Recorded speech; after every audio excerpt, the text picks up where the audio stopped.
Amid the opulent halls of Tehran's royal palaces, the birth of a monarch's child should have been a moment of great celebration. Yet, when Shahnaz Pahlavi was born, it was met not with joy, but with quiet disappointment. As the firstborn of Mohammad Reza Shah, she was expected to be a prince, the long-awaited heir to the Persian throne. Instead, her arrival was clouded by whispers of an ancient prophecy and the realization that she would never be the successor her father had hoped for. From an early age, Shahnaz endured a life of isolation and neglect, abandoned by her mother at the age of 5 and overshadowed by her father's relentless pursuit of a male heir. Yet, her story is not merely one of sorrow, it is a tale of resilience, defiance, and the quiet strength of a woman determined to shape her own destiny. From a politically arranged marriage that ended in betrayal to a controversial union that defied royal expectations, and ultimately to a life of quiet exile, Shahnaz Pahlavi chose a path far removed from the courtly intrigues of her lineage. Who was this overlooked princess of Iran? And how did she manage to escape the tragic fate that befell so many members of her family? This is the remarkable, untold story of Shahnaz Pahlavi. Childhood and family. Shahnaz Pahlavi was born on October 27, 1940, in Tehran, Iran, as the first child of Mohammad Reza Shah and his first wife, Princess Fawzia of Egypt. While the birth of a royal child is typically met with great joy, Shahnaz's arrival was overshadowed by disappointment. Years earlier, Reza Shah, her grandfather, had been warned by a prophecy that if the firstborn of the royal family were a girl, the ruling king would either be killed or exiled. This ominous prediction, combined with the long-held expectation that Fawzia would give birth to a male heir, led to a somber reception rather than celebration. The court had already planned festivities in anticipation of a prince's birth, but upon learning that the queen had given birth to a daughter, all arrangements were abruptly cancelled. Despite this, Mohammad Reza Shah tried to find solace in his daughter's birth. He named her Shahnaz, meaning the king's pride, perhaps as a way to reclaim a sense of honor in the situation. However, this gesture did little to change the overall sentiment within the Pahlavi family. The absence of a male heir placed greater pressure on the royal couple, and tensions within the palace grew. As the months passed, Princess Fawzia increasingly felt isolated, as the royal court's treatment of her turned cold and distant. The birth of a daughter, rather than strengthening her position as queen, only seemed to make her more vulnerable. Fawzia's struggles in the Iranian court were not only political but also deeply personal. She was young, foreign, and had little emotional support in Tehran. Her husband, Mohammad Reza Shah, was consumed by his duties as king and was increasingly indifferent toward her. Meanwhile, the queen mother, Taj ol-Muluk, and other members of the Pahlavi family viewed Fawzia as an outsider. Their attitude toward her became progressively hostile, making her life at the Iranian court unbearable. Over time, this toxic environment took a toll on Fawzia's mental health. She became severely depressed, feeling trapped in a marriage and a court that did not welcome her. In 1945, after enduring years of emotional distress, she made a life-changing decision. She left Iran and returned to Egypt, taking refuge in her homeland. At that time, Shahnaz was only 5 years old. For a child, separation from a mother at such a young age is a deeply traumatic experience. Shahnaz was too young to understand the complexities of royal politics but old enough to feel the profound absence of her mother's warmth. She was told by her father that her mother would eventually return, but this promise was never fulfilled. Instead, Fawzia officially filed for divorce from Mohammad Reza Shah, igniting a diplomatic dispute between Iran and Egypt. Shahnaz became an unintentional pawn in this royal conflict. Mohammad Reza Shah, with the support of his sister Ashraf Pahlavi, used her image in Iranian media as a means to emotionally pressure Fawzia. Carefully curated photos of Shahnaz were published in Iranian newspapers and magazines, portraying her as a lonely child longing for her mother. The Shah hoped that these images would trigger Fawzia's maternal instincts and convince her to return to Iran. He even attempted to enlist the Iranian ambassador in Egypt to persuade Fawzia to come back. However, she stood firm in her decision. On November 17, 1948, after years of legal battles, the Iranian government officially recognized the end of the royal couple's marriage. However, the Iranian court carefully controlled the narrative, stating that the divorce was due to Iran's climate severely affecting Queen Fawzia's health. The reality, of course, was far more complex. One of the final conditions of the divorce agreement was that Shahnaz would remain in Iran and be raised within the royal court, effectively separating her from her mother for most of her childhood. With her mother gone and her father preoccupied with ruling the country, Shahnaz found herself emotionally adrift within the walls of the palace. While she was technically a princess, her existence was marked by isolation rather than privilege. One of the greatest sources of emotional pain for Shahnaz was her strained relationship with her grandmother, Queen Mother Taj al-Muluk. Unlike her aunt Shams Pahlavi, who showed affection for Shahnaz, her grandmother never truly accepted her. It is believed that Taj al-Muluk harbored resentment toward Fawzia, blaming her for not producing a male heir and for leaving the Shah.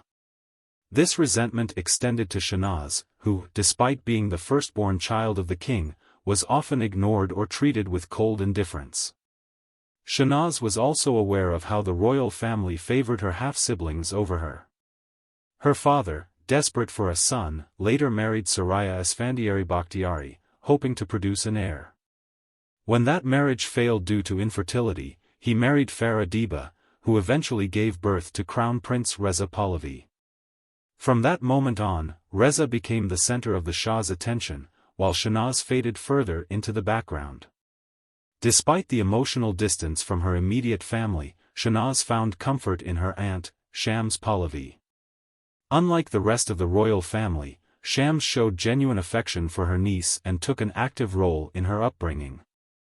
Under Shams' care, Shahnaz was raised alongside palace servants and was enrolled in Barsabeh kindergarten in Tehran. As a royal child, her education was taken seriously. She was taught by European tutors, primarily French, following the common tradition of the Iranian royal court at the time. However, education did not fill the emotional void left by her parents' absence. At the age of 8, in what seemed to be an effort to give her a more structured upbringing, Shahnaz was sent to Mary Joseph School, a boarding school in Switzerland. This move was common among Iranian royals, as Swiss schools were considered prestigious and neutral environments where royal children could receive a Western education. Living in Switzerland provided Shahnaz with some sense of stability. For the first time, she was away from the pressures of the Iranian court, and she had a structured environment where she could focus on her studies. However, her father rarely visited her, further reinforcing the feeling of abandonment that had been present since childhood. On the other hand, her mother, Princess Fawzia, made frequent trips to Switzerland to see her daughter.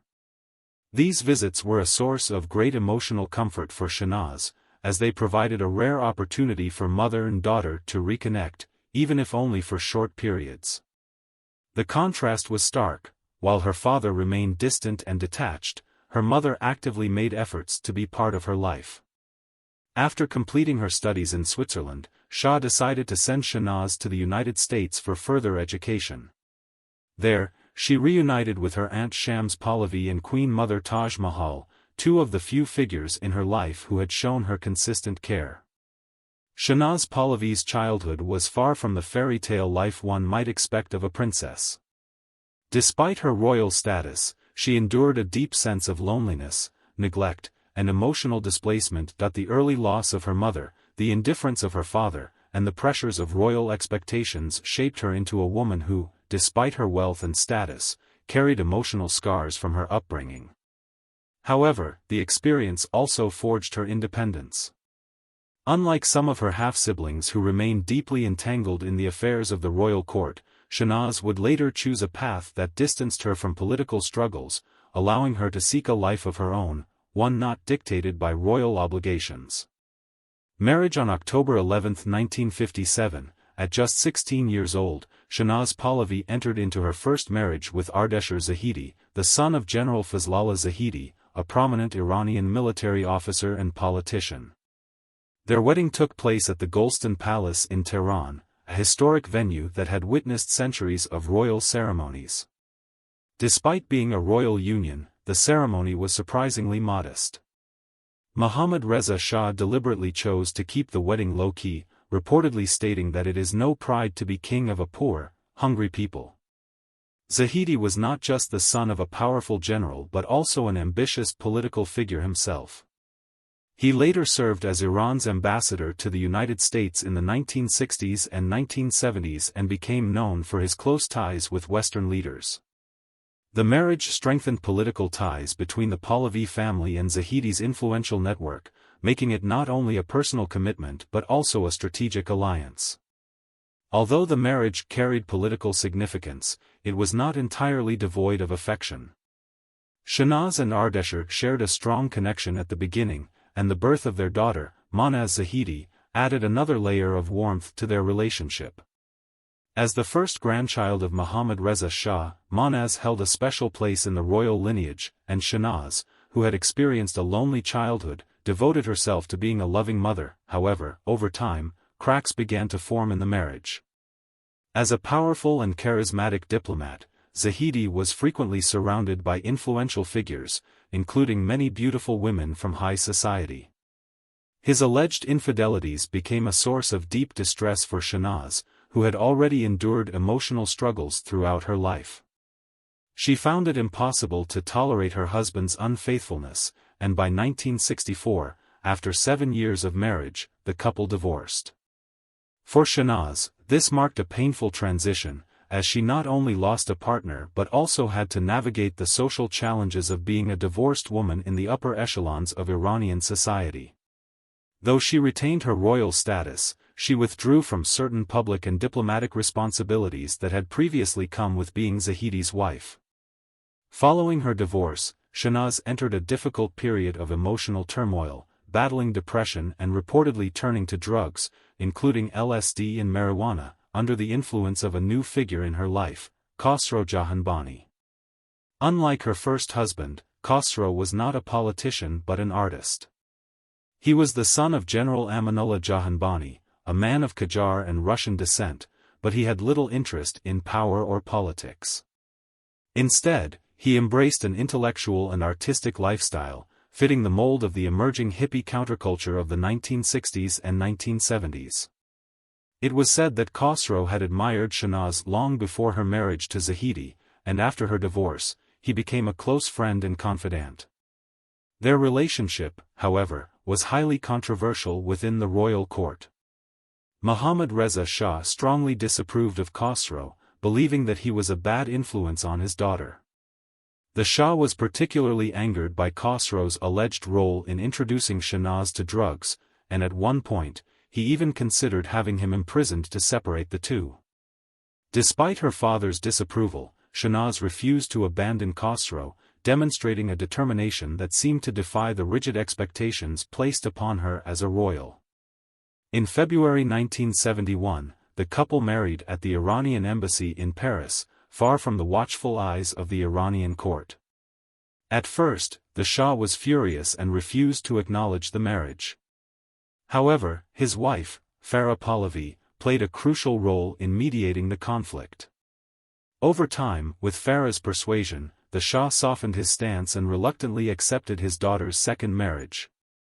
However, he imposed two strict conditions: Shahnaz and Khosrow had to reside in Switzerland, away from Iran's political affairs, and she had to give up drugs and maintain a more stable lifestyle. Unlike her first marriage, which was deeply intertwined with politics, Shahnaz's second union was based on personal choice and affection. Despite its rocky start, her marriage to Khosrow turned out to be far more stable and fulfilling. Together, they built a quiet life in Switzerland, far removed from the political turmoil of Iran. They had 2 children, a son named Khosrow and a daughter named Fawzia, both named after important figures in Shahnaz's life. The couple remained together for more than 4 decades, a stark contrast to her first, short-lived marriage. When Khosrow passed away in 2014, Shahnaz had already spent much of her life in Switzerland, living a private and relatively peaceful existence. Unlike many members of the Iranian royal family who faced exile, assassination, or political struggles, Shahnaz managed to find a degree of stability and independence.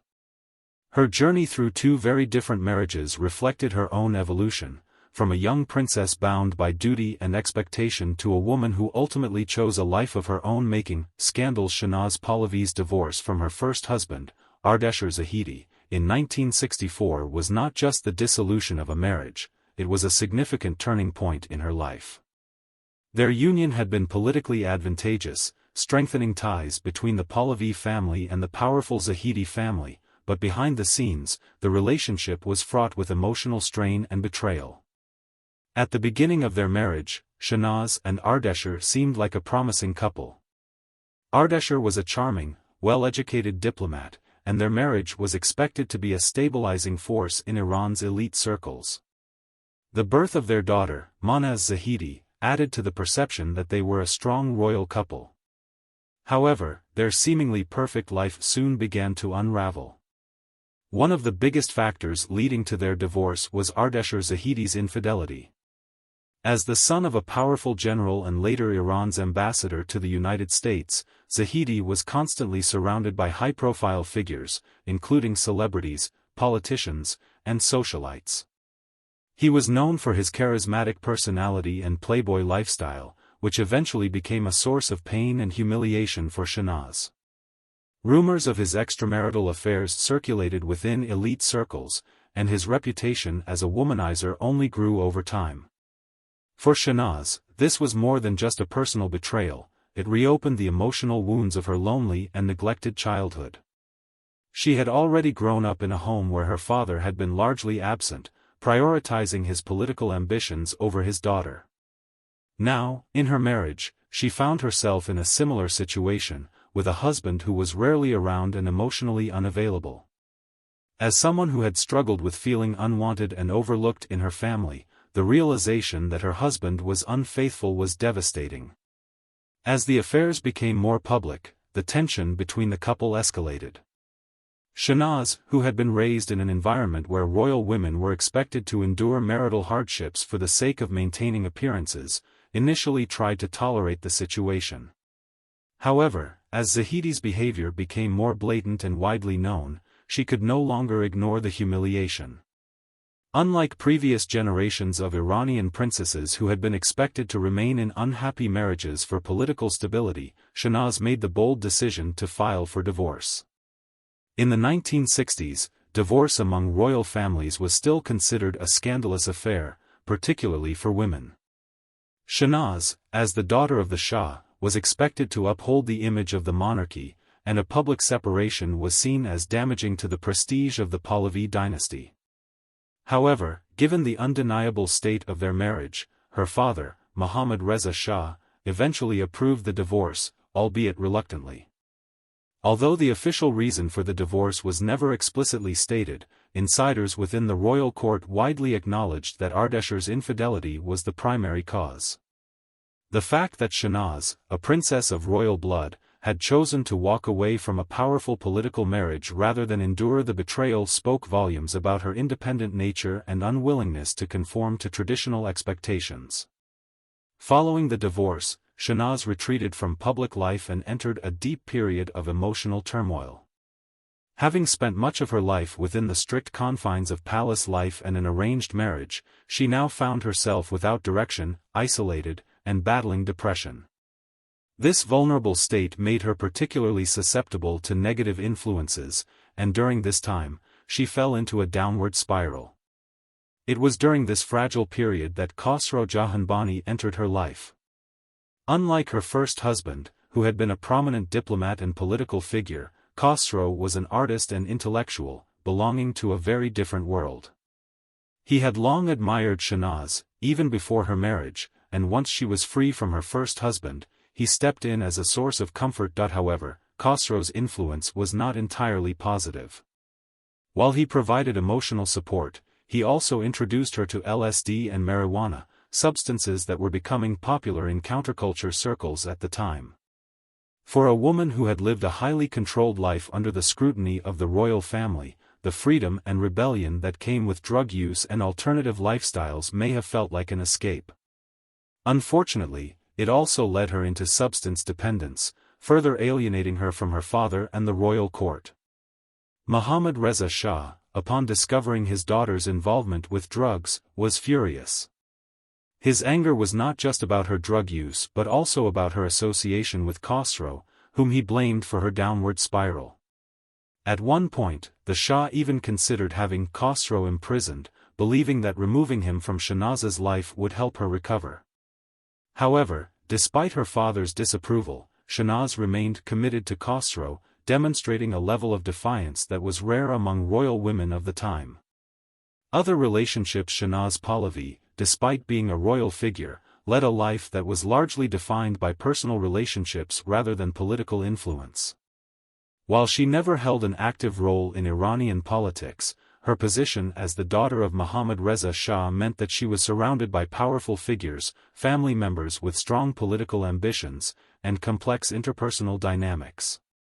Her relationships, both within the royal family and beyond, shaped much of her emotional world and personal decisions. One of the most defining relationships in Shahnaz's life was her bond with her mother, Princess Fawzia. As the only child of Fawzia's short-lived marriage to Mohammad Reza Shah, Shahnaz experienced an early and painful separation when her mother left Iran in 1945. Fawzia, deeply unhappy in her marriage and isolated in the Iranian court, returned to Egypt when Shahnaz was only 5 years old, leaving her daughter behind. This separation deeply affected Shahnaz. Growing up without her mother's presence, she was raised in an environment where she felt unloved and neglected. The Iranian royal court did not treat her mother kindly, and Shahnaz grew up witnessing how Fawzia was disrespected and dismissed, which only added to her resentment towards her father's family. However, despite the physical distance, Fawzia remained emotionally connected to her daughter. When Shahnaz was later sent to boarding school in Switzerland, Fawzia frequently traveled to visit her, providing the warmth and affection that had been missing during her early years in Tehran. Though they lived apart for most of their lives, Shahnaz and Fawzia maintained a lifelong bond. Unlike her relationship with her father, which was often cold and distant, Shahnaz felt truly loved by her mother. Even after the Iranian Revolution, when Shahnaz was exiled in Switzerland, she remained in touch with Fawzia, who had returned to Egypt. When Fawzia passed away in 2013, it was a profound loss for Shahnaz, as she had lost one of the few people in her life who had genuinely cared for her well-being. Among the members of the Pahlavi family, one of Shahnaz's strongest allies was her aunt, Shahnaz Pahlavi, the older sister of Mohammad Reza Shah. Unlike her grandmother, Queen Mother Taj-ol-Muluk, who never truly embraced Shahnaz, or her other aunt, Ashraf Pahlavi, who was a ruthless political figure, Shams provided Shahnaz with genuine affection and support. Shams was known for being more modern and independent-minded compared to the rest of the royal family. She had converted to Christianity in secret, a decision that was controversial in the conservative royal court. Perhaps because of her own struggles with personal choices clashing against royal expectations, she understood Shahnaz's struggles more than anyone else. When Shahnaz was young, Shams took an active role in raising her, ensuring that she was cared for even when the rest of the royal family seemed indifferent. Later in life, when Shahnaz was sent to the United States for education, she reunited with Shams, who had already established herself there. Their relationship remained one of the few sources of stability for Shahnaz, especially during difficult periods in her life. While Shahnaz found love and support from her mother and her aunt Shams, her relationship with her grandmother, Queen Mother Taj-ol-Muluk, was far more difficult. As the matriarch of the Pahlavi family, Taj-ol-Muluk was a powerful and formidable figure, playing a major role in shaping court politics. However, she never fully accepted Fawzia as her son's wife, and by extension, she did not hold Shahnaz in high regard either. Shahnaz grew up feeling that her grandmother had contributed to her mother's unhappiness. Taj-ol-Muluk was said to have looked down on Fawzia, considering her too delicate and too foreign to be the queen of Iran. After Fawzia left, Taj-ol-Muluk showed little sympathy for the daughter she had left behind. Though she never openly rejected Shahnaz, she also never provided her with the warmth or affection that a young girl needed. This cold treatment further deepened Shahnaz's sense of alienation within the royal family. While her father and his new wives focused on producing a male heir, and her grandmother prioritized her other grandchildren, Shahnaz felt like an outsider in her own home. Ashraf Pahlavi, the twin sister of Mohammad Reza Shah, was one of the most powerful and politically ambitious members of the royal family. Often referred to as the Iron Butterfly, she played a key role in Iranian politics, influencing her brother's decisions and building international alliances. While she was fiercely protective of the monarchy, she was also known for her ruthless and manipulative nature. Shahnaz's relationship with Ashraf was complicated. On one hand, Ashraf supported the use of Shahnaz's image in Iranian media to promote the royal family's stability, particularly during the period when they were trying to persuade Fawzia to return. However, Ashraf was also not a nurturing figure in Shahnaz's life. She was focused on power and political influence, not family connections, and she saw Shahnaz more as a tool for the monarchy's image than as a beloved niece. Unlike her aunt Shams, who provided emotional support, Ashraf's relationship with Shahnaz was more distant and strategic. She did not actively mistreat her, but neither did she offer her the kindness or protection that Shahnaz needed. Perhaps the most defining and painful relationship in Shahnaz's life was the one she had with her father, Mohammad Reza Shah. As the king of Iran, the Shah was preoccupied with maintaining his rule, securing political alliances, and producing a male heir. In his world, his daughters were never the priority, only his sons could continue his dynasty. While Shahnaz was his firstborn child, she never received the attention, affection, or validation that she longed for. He had arranged her first marriage to Ardeshir Zahidi largely for political reasons, and when the marriage failed, he showed little concern for her emotional well-being. His disapproval of her second husband, Khosrow Jahanbani, further drove a wedge between them. When he discovered that Shahnaz had fallen into drug use under Khosrow's influence, he was furious. He even considered imprisoning Khosrow to separate them, but Shahnaz defied him and chose to stay with Khosrow, marking one of the few times she truly stood up to her father. Despite his distant and often indifferent treatment of Shahnaz, he still included her in his inheritance when he divided his wealth before his death. However, she was given a smaller share than her half-siblings, reinforcing the idea that she was never his favored child. Recent life. Since the Iranian Revolution of 1979, Shahnaz Pahlavi has lived a life of quiet exile in Switzerland, far from the turbulent political landscape that once defined her family's fate. Unlike her half-siblings, who experienced scandal, financial hardship, or untimely deaths, Shahnaz has managed to maintain a relatively stable and private life, choosing to stay out of the public eye and avoid political involvement. Now in her 80s, Shahnaz continues to reside in Switzerland, where she has lived for over 4 decades. She was one of the few members of the Pahlavi family who managed to escape the chaos of the revolution relatively unscathed, largely because she had already established herself in Europe before the monarchy collapsed. Her decision to settle in a politically neutral country ensured that she remained safe from the turmoil and persecution that followed the fall of the Pahlavi dynasty.